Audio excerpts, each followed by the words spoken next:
So all I can say is wow. I mean, these walls are full of nothing but jigs. This is like a candy store for jigs with every flavor. Yeah. Mike, how do I decide what the heck I'm gonna get? Yeah, so the decision's tough. You know, first off, when we built this room, we had to reinforce these walls. We have over 3,000 pounds of jigs in this room from across the world. Japan, Indonesia, Malaysia, Australia, all over the globe, they're in this room. Crazy. So the first thing you want to do when you're picking jigs is there's really, in theory, 3 types of jigs when it comes to slow pitch. So your most traditional is going to be a slow, fatter, leaf style, or short and stubby type jig. This jig is very productive. For example, this jig, the Rector, is 25 years old, still out today. So wow. The oldest slow pitch jig in the world right here. Developed in Japan, but in Japan, they don't have current. They don't have the Gulf Stream.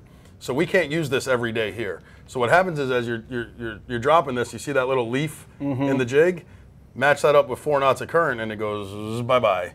So we've learned here that we can't use this all the time. Now, if you get this down, great.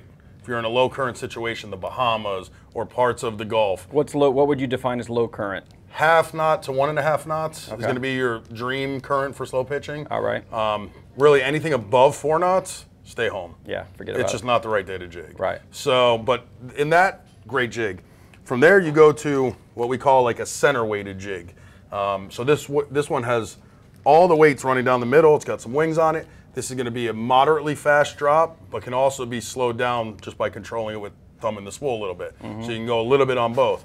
Going to have amazing action. What's great about all slow pitch jigs is if you go out to the pool and try them out, they dart and move and do something different every single one. And then the last of the 3 is going to be what to most looks very similar to some of your old traditional speed jigs, but they're totally different. So these are long, skinny, super fast dropping jigs that we're going to use to get down as quickly as possible. But what the viewer can't see that you could see holding it is they have these cuts in them, or a scoop, or a weird cut in different parts, and that's what's going to make them bounce and move in different ways. Erratic. So those are the 3 types of jigs you're going to look for, and you're going to pick these based on your current, right? So if you're up in the Panhandle where there's not a lot of current, I'm fishing a lot of this. Okay. We're out front here, you're not in too deep of water, I'm fishing this whenever I can. But you're going out deep, you're going to go for a longer style jig that's going to get you down to the bottom as quickly as possible. Okay. So tomorrow's trip, I'm going to be between probably 80 feet of water and 200 feet of water primarily. Yeah, so the first rule, and it's not a science, guys, don't get caught on this, but the first rule is about 1 gram per foot. And I say about very loosely, because there's times where you're going to use a 300-gram jig in 700 feet of water, and there's times where you're going to use a 150-gram jig in 75 feet of water. Because of current. Because of current. But right. The safe bet is, if you're fishing 150, 150-gram jig, or right around there, 160, 130, in that zone is going to be perfect for what you're doing. So in the 80 to 150 feet, we're going to look for 100-gram jigs for you, and we're going to look for 150-gram jigs. That's going to be your sweet spot. And for you, you're fishing the mutton spawn. So we're going to look for shorter, stubbier jigs. The mutton are very aggressive eaters, so you want something that moves erratic, and you want to just get them first pop. Right. So that's what we're going to look for you. So like this jig, I'm throwing out. Okay. This jig's really good because it's center weighted, it's going to fall a lot flatter. So that's stuff like that. But for you down there, we're going to look for something like something like this guy here. This is a company called Jig Pro. They're actually based here out of Florida also. Great, amazing company. That's a 100-gram jig. Okay. So that's going to be perfect for there. This is a jig called Feed. That's too light. Let's see here. Where am I looking? That one there. So here's a 150-gram feed. This is a moderately fast drop also, but it has the cuts of a real slow falling jig. Okay. So that's going to be good. And for muttons, I like things in the pinks and the greens. And for groupers, I like golds. And then for what's crazy is for golden tiles or anything out deep, I like chartreuse is going to be your best color, and your second best color is going to be pinks and oranges. And the reason being is, what's the golden's main food that they eat? Rosies. Rosies, yeah. What color is a rosie? What color is every fish at that depth? Right. So the key, match your hatch as best as you can. There's a lot of jigs that come in every pattern. Like for example here, there's your thread fin. It's like, and no matter what you could dream of, I got a pattern that matches it somehow. But you're going to try to match the hatch, but for you it's going to be just finding a jig that's going to get you down. The muttons are going to be in the zone, and they're never going to really come up down there. So I'm planning to catch at least a couple of groupers. Yep, so we'll get you a couple gold jigs, we're gonna get you some pink jigs, we're gonna get you fat, short, stubby jigs, and then from there we're gonna go to matching the hooks up. Because another thing when you get into slow pitch, most of the good jigs, they don't come with hooks. And people are confused at that in the beginning, and the reason you do that is these jigs aren't cheap, and they're really a work of art. For example, this is a hand-built jig by one guy. Every single one he makes is done by hand. Wow. So you ship this with hooks on it, from the other side of the world to here, it's all scratched up by the time he gets here. So everything's typically sold separate. Now you'll find some of the inexpensive jigs come pre-rigged, and they'll put a little plastic protector, but you'll still find imperfections in that. So the first thing is we'll pick out for you 6, 7, or 8 jigs, and then we'll go to the hooks for you, and then we'll show you how you match that up as well. Let's do it.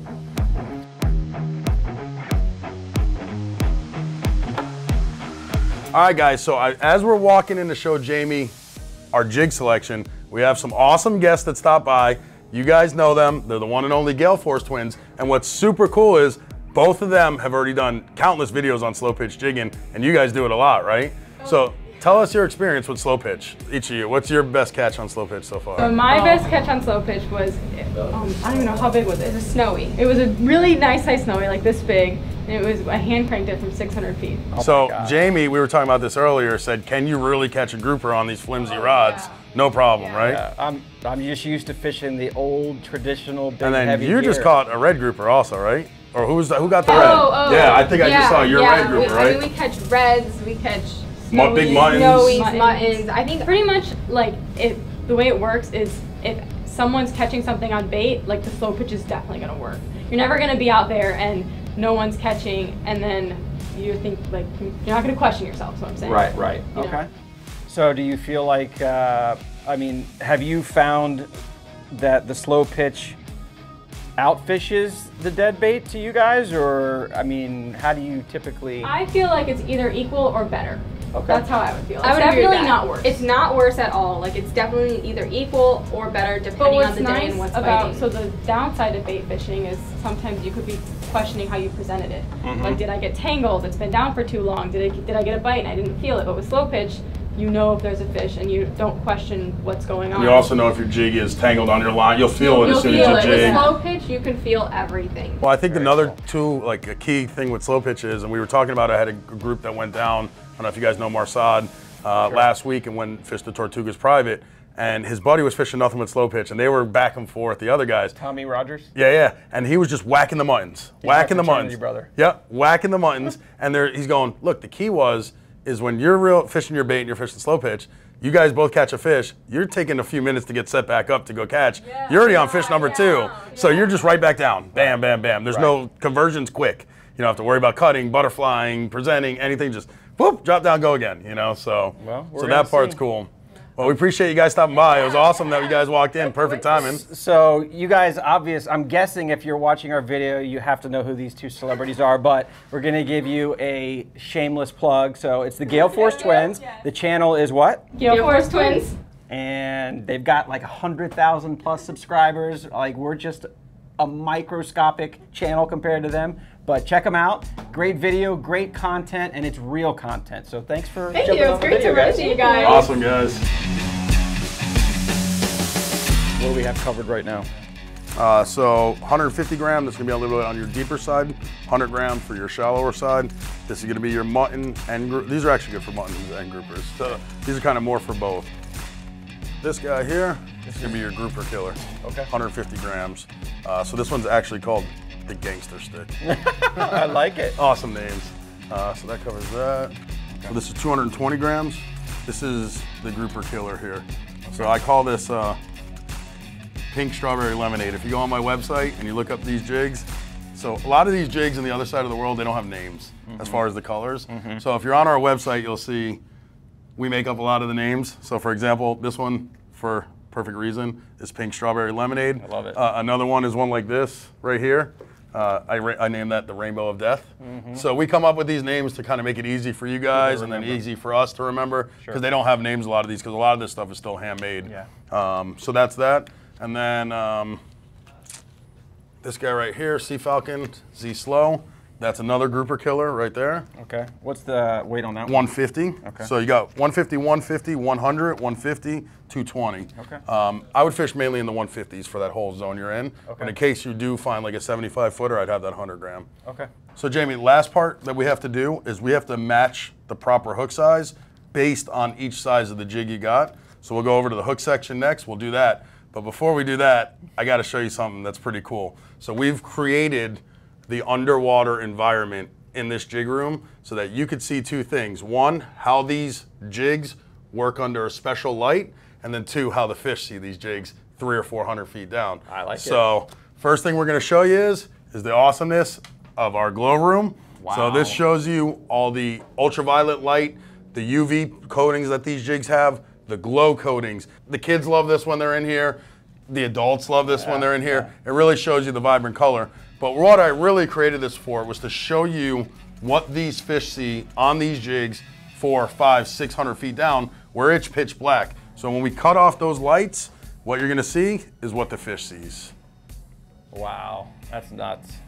So a little trick that we try to tell everybody too, especially when you're fishing deep water, bring a flashlight with you on the boat. They're 10 bucks on Amazon for a little LED flashlight, and charge that jig up really fast for about 10 seconds before you drop it down, and then it will make it glow longer once it gets into the dark. Yeah. So I'll kind of show you some of those jigs that you got. So what's cool about this one, this is a gold jig. You see how it has a green belly and glow stripes? You would have never seen that unless we were under these lights. This one here, it's glow edges. So as that's going down, they're gonna be like, why is the top and the bottom? This one here is a gold jig, but it's got a glow stripe going down the middle of it. Very cool. Look at that thing lit up. And then here's that gangster stick, same thing. We call that a glow edge. So it's gonna be gold on the backside, glow edge on the front, and then oh, there's the pink lemonade. the pink lemonade. I love the pink lemonade. strawberry lemonade. It's even got some strawberry seeds in Yep. it, man. So you see, again, we're the only place in the country where you'll come and see a room like this where we could reproduce this for you. And it helps you guys when you get out there to know what you're fishing for and what they're seeing, because we don't ever have a view of 400 or 500 feet down. You don't know what's really going on. Right. So this is the closest we can get you guys to it. Awesome. All right, let's go pick out some hooks. Let's do it. All right, Jamie, so now the key, we've picked out your jigs. Yep. And there's 3 components that you need after the jigs. All right, so 1 is your hooks, 2 is your split rings, and then 3 is the last trick we figured out with time, which is a little ball bearing swivel that we're gonna put on the top of every jig. And what that ball bearing swivel does is, you got 4 hooks hanging from this little jig. And like I spoke about earlier, you're gonna hook them in the mouth, the gill plates, the side plate, anywhere on the fish. Right. And let's say you have a grouper that's digging down into the rocks, and he's spinning and going crazy, you would normally break off in that situation. Now that ball bearing swivel allows the jig to just spin with the fish. So it's gonna allow them the ability to run and do whatever they have without breaking you off on your light line that you have. Gotcha. So the key with hook selection starts off with your jig. So as you see here, we have a very short jig. Going all the way to this one, a very long jig. Now when you go in, it can be a little overwhelming at first. You're looking at just one side of hooks, and this is just one brand. But what you wanna look at is, so each one of these is a little section. Like this section here is 1 hook. All right, and it comes in 1.0, 2.0, 3.0, 4.0, and then the difference is the length of the cord. So same hook right here, 1.0 hook, 1.0 hook, 1.0 hook. 1 centimeter, 2 centimeter, 3 centimeters. Roger. So you're gonna match the centimeter, the length of your cord, based on the jig size. So for a jig like this, when I'm mutton fishing or when I'm grouper fishing, I'm traditionally using a straight 3.0 hook. 3.0 is kind of like the staple for slow pitch. Unless you're going super deep, you're always gonna use a 3.0, unless you're fishing super shallow. But 3.0 is like the staple. So for this one, being a short jig, I wanna look for a 1 centimeter 3.0 hook. So I'm gonna go over, find my first 1 centimeter 3.0 hook. That's this guy here, and then that's there. Bam. Okay. So it allows you're gonna put 1 set of hooks, one at top, one at bottom. So a pack comes with 2 sets. 2 sets, 1 jig. Okay. Yep. So we're gonna do that. This one here, same thing. It's a little bit longer. I'm gonna go to a 2.0. So I'm gonna go to a 3.0 2 centimeter hook. So here, 3.0 2 centimeter hook. And when you come in here, traditionally what we'll do is we'll rubber band each one of these to the jigs for you. Right. So when you get home, you know which one matches. You don't get confused, like I probably will. Yeah, everybody does. Same thing with this one. I'm gonna use a 2 centimeter. And then on this one, I'm gonna go back to a 2 centimeter on this guy. And then now this is a longer jig, so it allows me to go to a 3 centimeter. Now, so like on that 3 centimeter top and bottom, like. So what you're trying to avoid is you don't want them catching themselves in the middle. Right. So that's where the key is as it's dropping and moving and going all crazy, you don't want them to hook together. Okay. So, and that's that. Split ring goes on each end? Yep, so as you see, Ball bearing some snap hooks goes come. on the split ring? Yep, so some hooks come with split rings, some don't. These here don't, so you'll need a pack of split rings. Okay. But if you like hook like this, for example, some of the higher end hooks, they'll come with a split ring. So it's always good to have extra split rings, extra hooks with you in case you get bit off. So if you come on to this side over here, and then you said we're tying we're tying 50-pound leader to the ball bearing. I like exclusively using for slow pitch 50-pound fluorocarbon. Okay. Now, if you're really monster grouper fishing, you can bump to 60. Whatever's going to break you off on 50 is going to break you off on 60. So 50 is kind of your go-to for that. Okay. So same thing like the hooks, can be very deceiving at first. Tons of split rings, tons of solid rings, tons of different terminal tackle. But really, your basis is going to be typically around a size 5 split ring, which is about 100, 115 pounds. And you're going to match that up. I like using the heavy duty ones because we have big fish. Right. So 1 pack of split ring is going to cover all of that for you. And then that'll handle all the jigs. All the jigs. Okay. And then the ball bearing swivels, we sell packs of them. We have the diamond swivels, whatever swivel you like. However, we found a swivel that we like a lot that we sell in bulk here. Getting it out of my pocket. It's a 100-pound moi ball bearing swivel. And we put this right on the top of the jig, and you're golden. So, well, what I'll do is I'll show you guys a full setup jig. Okay. And then this way you guys know the perfect setup, bottom to top, of how a jig is. Perfect. So we've covered the rod, the reel, pairing them together. The line. The different types of rods, the line you're going to put on the reel, the terminal gear and the jigs that you're going to use. And it's a lot to process, but you've done a great job, obviously, of breaking it down. I guess the last thing I would probably, I think would be valuable to share, so I'm new to this, but I'm not brand new to this. I was in your previous shop before. We talked a little bit about jigs. I messed around, obviously, with some jigs on my own rods and figured out pretty quickly if I was going to do this and do this trip with you, I needed to have the right gear, right? So for the average guy that might be looking to get into this, maybe, whether they have plenty of money or whether they're on a budget, what's your recommendation to the beginner, to how to start this in terms of, the type of rod, the kind of money they should invest into it versus just coming out of heavy hitting until they figure out what's right for them? So I think the biggest mistake we see in slow pitch is the beginner buying the wrong thing. And the wrong thing doesn't always mean that it was too cheap or too expensive. It's just buying the right thing for what you're going to do. There's great rods in the $199 price point. There's efficient reels in the $229 price point that can get you started. To me, anything lower kind of isn't slow pitch ready. Now, there are some cheaper options, but you're going to wind up getting something else afterwards. So buy right one time is what I tell all my customers, and then go from there. Now, just like anything else, I have slow pitch combos that go all the way up to $2,000. So, but that's more of a, I like a Ferrari, but my Corvette can go just as fast type of deal. Gotcha. So you really get into the game. I tell people if you're really on a budget and you want to get into the game, about $500 gets you started.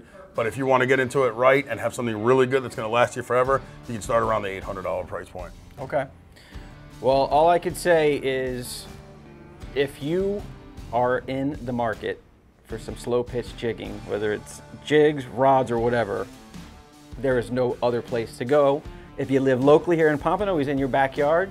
And if not, you've got a great store online where they can purchase online as well. What's that? So our online, we've created the first A to Z slow pitch jigging website. It's jdmslowjigging.com.